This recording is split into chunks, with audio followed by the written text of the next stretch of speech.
Okay, now look, I'm not sure if you've noticed or if any of your friends have noticed, but the Milwaukee Bucks are running rampant right now, showing everyone in the league that they mean business.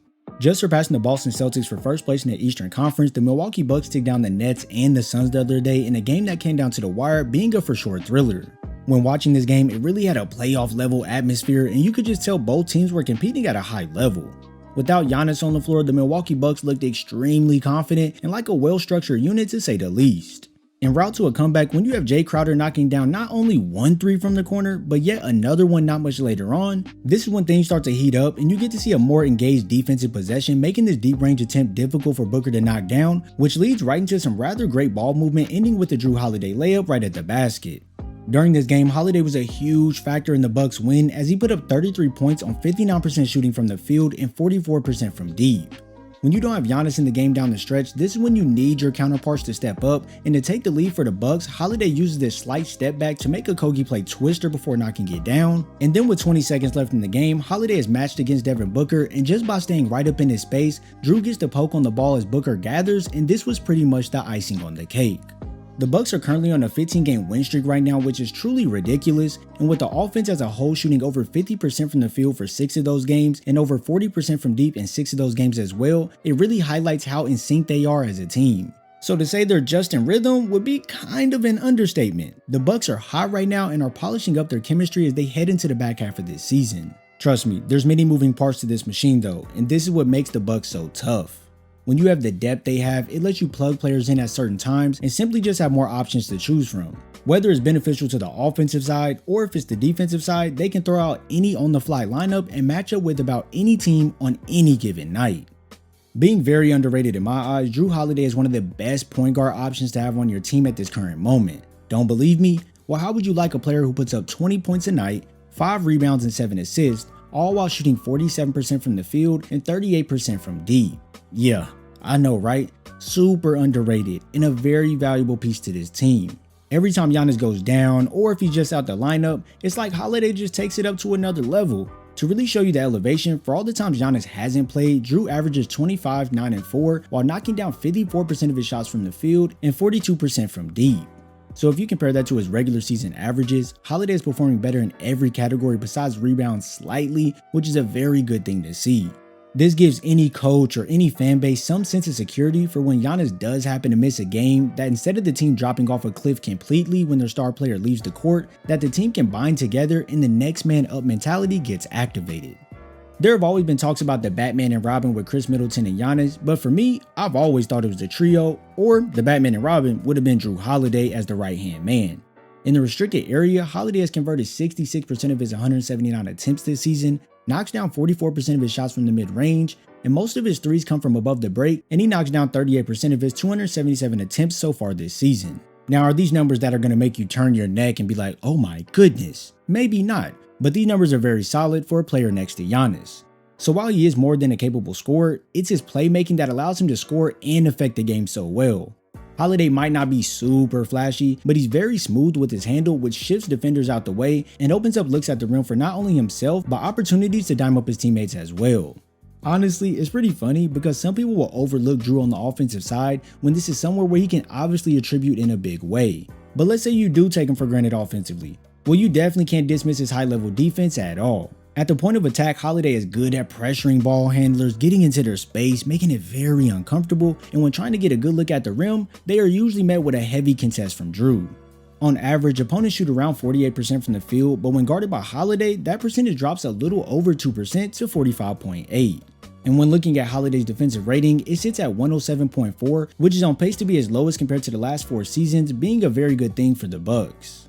This impact on the game defensively is definitely major. Now, I won't sit up here and say that Holiday has the most groundbreaking numbers, but when you take the stats and then you also pair it with the eye test, well, this is when you really see how solid Jrue is. Having a solid point guard who can attribute on both ends is someone any team would want to have, and it makes him even more scarier when you pair him next to the Greek Freak. Giannis, as we all know it, is arguably the best player in the NBA. At times, people take what Giannis does on the floor for granted simply because he's been playing at this level for a while now, but nonetheless, he's playing amazing. Averaging 31 points on 53% shooting from the field, the way Giannis is just attacking the basket is so vicious, and I'm sure if you've seen any of the highlights or actually watched the game versus the Nets, You saw Giannis attacking the basket multiple times with a high level of aggression. From alley-oops to the dribble drive or to the fast break, Giannis can finish at the rim no matter the obstacle in his way. When you have a freak athlete like Giannis, it doesn't matter where you give him the ball, as he can use his long strides, brutal force, and length to stretch out over defenders and score the bucket. When you look around the league, you start to notice that there's not really many guys his size that can slice through the lane with the quickness he does, but this is what makes him so unique. His scoring on the court may look rather easy at times, or some might say he's just a running dunker, but trust me, it's far more to it than Giannis just running to the rim like a madman. He's very skilled with his moves, and his ability to finish around defenders has improved greatly, but you'll only notice if you pay attention. Now, we all know Giannis doesn't just do it on the offensive end, but he is also a force on the defensive end as well. As of right now as we speak, Brook Lopez holds that top spot to be Defensive Player of the Year, and hey, if he gets it, I can't really be mad. But if Giannis continues to defend the way he is right now, I could see him swooping right in and grabbing that award. The way the Bucks coordinate the defense just allows Giannis to float around the paint, and this makes any dribble drive penetration hard for the offense. The quick reactions and timing of Giannis to get up and block a shot is simply amazing, and even if he doesn't get a hand on it, his length will more often than not mess up a defender's focus, causing a missed shot attempt. Giannis alone has a defensive rating of 106.7, which is #1 in the league right now, and when you look at a lineup of Giannis and Jrue Holiday, when together on the court they have a defensive rating of 105.8, so as you can see, this duo is just deadly on the defensive side, and offense, well, the numbers just speak for themselves. Now say you take those two, and then you plug in Brook Lopez, man, things get even more crazier. Brook Lopez's 7'1", 282-pound frame stops so many attempts at the basket, and he is just a solid defender down low all around. This helps the Bucks have the #1 defensive rating in the entire NBA as a team, and makes him and Giannis a nightmare to face when the opposing team attacks the basket. So between the two, it really doesn't matter who wins the award because they are both tremendous on that end of the floor and they play for the same team.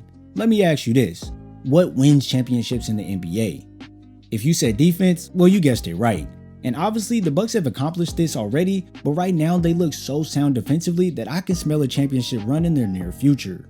Now I know, you're all probably wondering, well, what about Chris Middleton? And he's really not playing all so hot right now, as it still seems like he's getting back into his groove since the injury, and he's only played in about 20 games so far this season, but overall, things don't look too shabby at the moment. Now, am I writing him off all the way? No, I think he can pull through and start putting up decent numbers. I've always thought that, of course. But right now, he still has things to work out before reaching that point.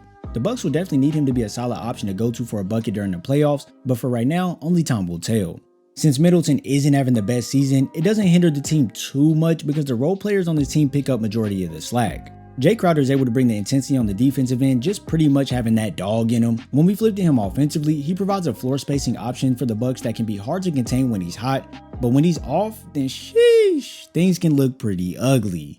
But besides that, the Bucks are surrounded by more floor spacers such as Joe Ingles and Pat Cunningham, and being a major spark to this team, Bobby Portis provides a lot of energy off the bench, and then you have Javon Carter as well, Grayson Allen. There's a couple more to mention, but just off these players alone, you can see how many assets the Bucks really have. From the way they share the ball offensively to then how they all lock in on the defensive end, the Milwaukee Bucks look extremely dangerous right now and hopes to keep it up come playoff time. Now, how do you feel about the Milwaukee Bucks? Do you see them as a favorite in the East? Do you think the Boston Celtics will make a push back to the top? Let me know. Also, what players on the Bucks do you think will make a major impact during the last stretch of this season and going into the playoffs? If you enjoyed this video, be sure to drop a like before heading over to watch this Jokic analysis. I thank you all for your support, and I'll see you in the next video.